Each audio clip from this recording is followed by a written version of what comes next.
Doctor इला मिश्रा, सह आचार्य Hindi, MST राजकीय महाविद्यालय भरतपुर। प्रिय विद्यार्थियों, आज इस व्याख्यान में मैं आपको अर्थ परिवर्तन के शेष कारण समझाऊंगी। इनमें सबसे पहले आता है अंधविश्वास। बहुत से शब्दों के अर्थ अंधविश्वास के कारण भी परिवर्तित होते रहते हैं। जैसे भारत में बहुधा यह रिवाज है कि यहाँ पत्नी, पति, बहू, सबसे बड़े लड़के आदि का नाम नहीं लिया जाता। यदि उनका नाम लेना भी पड़े तो कुछ घुमा फिराकर या अन्य कोई मिलता जुलता शब्द उनके स्थान पर उच्चारण किया जाता है। पति का नाम पूछने पर पत्नी या तो किसी संकेतवाचक शब्द का उच्चारण करती है या अपनी संतान के पिता के नाम से उन्हें संबोधित करती है। इसी प्रकार पत्नी का नाम लेते समय पति भी यही क्रिया दोहराते हैं। घर की बहुओं के नाम प्राय उनके मायके के गांव या शहर के नाम से उच्चारित किए जाते हैं, जैसे आगरा वाली, मथुरा वाली, गोकुर वाली, दिल्ली वाली, खुर्जा वाली आदि। इसी प्रकार घर के बड़े लड़के का नाम भी प्राय नहीं लिया जाता, उनके स्थान पर बिट्टन, मुन्ना, बड़े आदि कहा जाता है और ये सभी शब्द ज्येष्ठ पुत्र के वाचक हो जाते हैं। इसी प्रकार रात में बिच्छू या सांप शब्द का उच्चारण करना बुरा माना जाता है, अतः रात को इन्हें कीड़ा कहा जाता है। इस तरह अंधविश्वास के कारण भी अनेक अर्थ परिवर्तन हो जाते हैं। अर्थ परिवर्तन का अगला कारण है अन्य भाषाओं से उधार लेना। कुछ शब्दों के अर्थ उस समय बदल जाते हैं जिस समय एक भाषा का शब्द दूसरी भाषा में काम चलाने के लिए उधार लिया जाता है। ऐसा करते समय प्राय शब्द का शरीर तो दूसरी भाषा में आ जाता है, किंतु उसकी आत्मा मूल भाषा में ही रह जाती है और परिवर्तन के साथ उसका प्रयोग होने लगता है। जैसे फारसी का दरिया शब्द गुजराती में आकर समुद्र का वाचक नहीं रहा, अपितु वहां नदी का वाचक हो गया है। इसी प्रकार अंग्रेजी में ग्लास शब्द कांच या शीशा का वाचक है, किंतु हिंदी में यही शब्द गिलास बनकर एक पात्र विशेष का वाचक हो गया।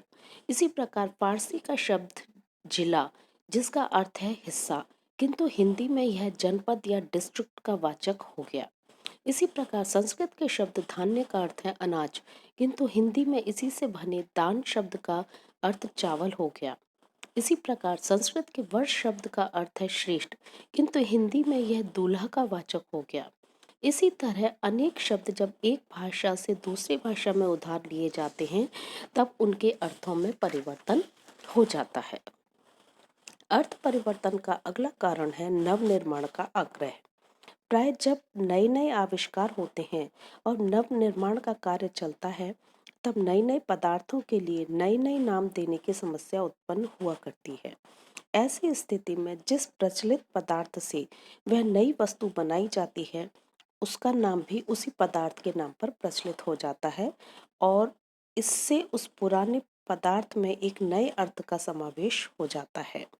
जैसे अंग्रेजी के टाइपराइटर शब्द के लिए हिंदी में कोई नाम नहीं था, किंतु उसमें टांके की तरह लोहे के अक्षर कागज पर वर्णों को अंकित करते हैं, अतः उसी गुण को देखकर हिंदी में उसका नाम टंकन रख दिया गया।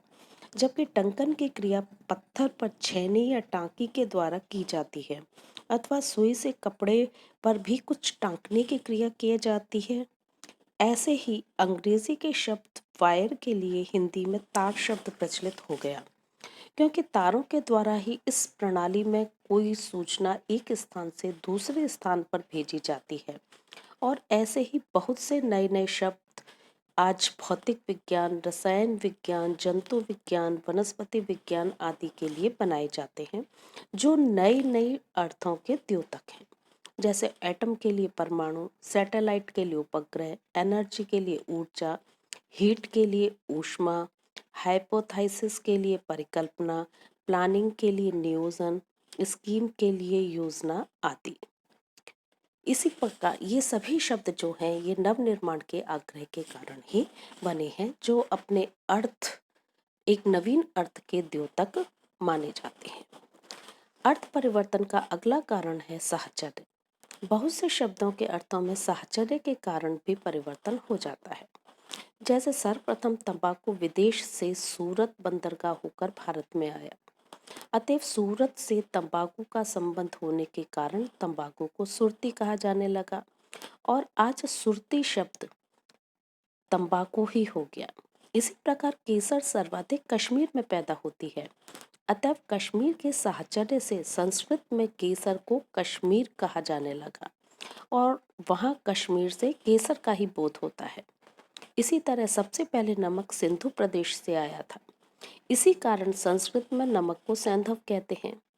ऐसे ही रेल का अर्थ है पटरी, किंतु पटरी पर चलने वाली गाड़ी को रेल के साहचर्य से आज अधिकांश लोग रेल ही कहते हैं। ऐसे ही तांगे के साहचर्य से तांगे वाले को केवल तांगा, रिक्शे के साहचर्य से रिक्शा चलाने वाले को केवल रिक्शा कहकर पुकारा जाता है। ओ रिक्शा इधर आओ, ओ तांगे स्टेशन चलोगे आदि। यहाँ रिक्शा और तांगा का अर्थ पूर्णतः बदल गया है। इसी प्रकार मोटर के साहचर्य से मोटर द्वारा चलने वाली गाड़ी को केवल मोटर तथा स्टीम के साहचर्य से स्टीम द्वारा चलने वाले यान को केवल स्टीमर कहा जाता है। इसी प्रकार यदि कहीं प्रांत भर में के कॉलेजों में खेल कूद में सम्मिलित होने के कारण विभिन्न नगरों की टीम आती है तो वहाँ यही कहा जाता है, खुर्जा कहाँ रह गया, मेरठ कहाँ ठहरा है, सहारनपुर उस तरफ है, देहरादून इधर ठहरा है, दिल्ली उधर रुका हुआ है। इन वाक्यों में क्रमशः खुर्जा का अर्थ खुर्जा की टीम, मेरठ का अर्थ मेरठ की टीम, सहारनपुर का अर्थ सहारनपुर की टीम, देहरादून का अर्थ देहरादून की टीम, दिल्ली का अर्थ दिल्ली की टीम है। अतः यहाँ साहचर्य के कारण ही यह अर्थ परिवर्तन हुआ है। इसी कारण साहचर्य भी अर्थ परिवर्तन का एक बहुत बड़ा कारण हो गया है। अगला कारण है तद्भवता। जब किसी शब्द के तद्भव रूपों का प्रचलन हो जाता है तब उस शब्द का मूल अर्थ तो लुप्त हो जाता है और अन्य अर्थ उस तद्भव शब्द के साथ जुड़ने लगते हैं। इसमें भी बहुत से शब्दों के अर्थों में परिवर्तन हो जाता है। जैसे श्रेष्ठ शब्द का अर्थ है उत्तम व्यक्ति, किंतु इसी का तद्भव रूप सेठ है, जिसका अर्थ परिवर्तित होकर होकर केवल रुपए पैसे वाला धनी व्यक्ति हो गया। इसी प्रकार साधु शब्द का अर्थ सन्यासी, वैरागी आदि होता है, जबकि इसी के तद्भव रूप साहू का अर्थ महाजन हो गया। इसी प्रकार परीक्षक का अर्थ परीक्षा लेने वाला होता है, जबकि इसी के तद्भव रूप पारखी का अर्थ जानकार हो गया। ऐसे ही स्थान का अर्थ जगह होता है, जबकि इसी के तद्भव रूप थाना का अर्थ पुलिस स्टेशन हो जाता है। ऐसे ही पत्र का अर्थ चिट्ठी या पत्ता होता है, जबकि इसी के तद्भव रूप पत्तर का अर्थ भोजन भोजन करने वाली पत्तलें हो जाता है। इस प्रकार किसी भी शब्द के तद्भव रूप होते ही उनमें अर्थ परिवर्तन दिखाई देने लगता है। अर्थ परिवर्तन का अगला कारण है सादृश्य। कुछ शब्दों के अर्थ सादृश्य के कारण भी बदल जाते हैं। जैसे बहुत से लोग टिकट को टिक्कस बोलते हैं और कुछ लोग टैक्स को टिकस बोलते हैं। इस तरह दोनों ही शब्द सादृश्य के आधार पर बन गए हैं और एक से होकर अलग अलग अर्थ न देकर प्राय टिकट के अर्थ में ही प्रयुक्त होते हैं। इसी प्रकार मद्रास में एक पुल का नाम पहले हैमिल्टन ब्रिज रखा गया था, परंतु सादृश्य के आधार पर वहाँ के लोग उसे अम्बट्टन ब्रिज कहने लगे और तमिल में अम्बट्टन का अर्थ होता है नाई। अतः आजकल इसका नाम ही बार्बर्स ब्रिज हो गया है। इस प्रकार सादृश्य के कारण भी अर्थ परिवर्तन हो जाता है। और अंतिम कारण है पुनरावृत्ति। कुछ शब्दों के अर्थ पुनरावृत्ति के कारण भी बदल जाते हैं। जैसे विंध्याचल का अर्थ है विंध्य पर्वत, किंतु आजकल विंध्याचल पर्वत कहने का रिवाज चल पड़ा है। इनमें अचल और पर्वत शब्द और अर्थ की पुनरावृत्ति ही हो रही है। यहाँ विंध्याचल उसके मूल नाम का द्योतक माना जाता है और पर्वत शब्द लगाकर उसका पूरा उच्चारण किया जाता है। ऐसे ही हिमगिरी पहाड़, नीलगिरी हिल्स में भी पुनरावृत्ति ही अर्थ परिवर्तन का कारण बन गई है। इसी प्रकार डबल रोटी को कुछ लोग पाव रोटी कहते हैं, जबकि पाव शब्द पुर्तगाली का है और इसका अर्थ रोटी होता है। यही बात गुल रोगन का तेल, गांधी कैप टोपी, सनलाइट सोप साबुन, सज्जन व्यक्ति, दर हकीकत आदि में प्रयोगों में देखी जाती है। यहाँ पुनरावृत्ति के कारण ही अर्थ परिवर्तन दिखाई देता है। और इस प्रकार यहाँ इस अंतिम भाग में मैं अपना व्याख्यान समाप्त कर रही हूँ और अर्थ परिवर्तन के यही समस्त कारण हैं।